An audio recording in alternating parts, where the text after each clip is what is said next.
Nissan is gearing up to launch its new subcompact SUV in India, and the Japanese automaker officially revealed the new Magnite sub-4 meter SUV concept on a global stage. The all-new offering will hit the showrooms next year in the country and will be locally produced at the company's Tamil Nadu facility. The new Magnite's front end looks rather imposing, with a tall and wide grille flanked by sleek LED headlamps with L-shaped DRLs. The urban look will be carried over on the production model as well.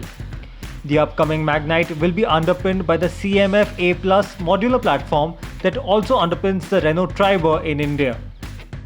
Nissan says that there will be some segment-first features on the Magnite, including an 8-inch touchscreen infotainment system, 360-degree camera view, cruise control, and connected car technology. The new sub-4 meter SUV will take on the Maruti Suzuki Vitara Brezza, Hyundai Venue, Ford EcoSport, Tata Nexon, and the upcoming Kia Sonet.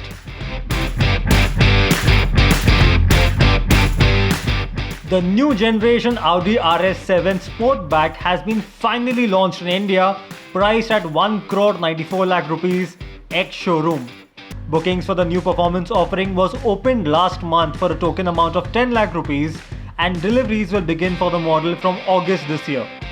The new performance model draws power from the 4-litre twin-turbo V8 engine that belts out 591 brake horsepower and 800 Nm of peak torque. The engine is paired with an 8-speed automatic transmission that sends power to the four wheels via the Quattro all-wheel drive system. The RS7 Sportback sprints from 0 to 100 km per hour in just 3.6 seconds and has an electronically limited top speed of 250 km per hour.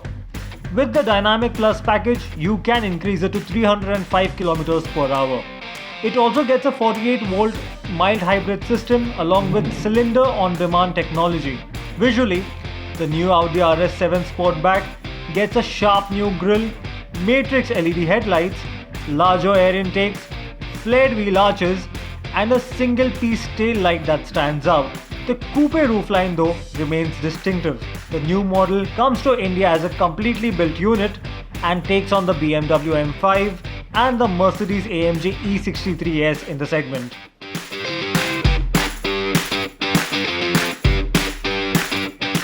And it's another exclusive from Car and Bike. Mahindra-owned Classic Legends has plans of diversification not just with Jawa motorcycles but also with another brand that it is closely associated. Car and Bike has learned that Classic Legends is working on an electric motorcycle which will mark the resurrection of the iconic YesD nameplate. The legendary brand was started in the 1970s by Ideal Jawa and saw the manufacturer bring several iconic motorcycles on the road, including the Road King, Monarch, Classic, and Deluxe. With the revival of the YesD brand, the company plans to venture in the electric two-wheeler space that is seen as the future of mobility. Other motorcycle manufacturers including Harley-Davidson, Triumph, and even Bajaj Auto are already developing electric two-wheelers. The new electric motorcycle is expected to arrive in the first half of the decade and will see a lot of components sourced locally.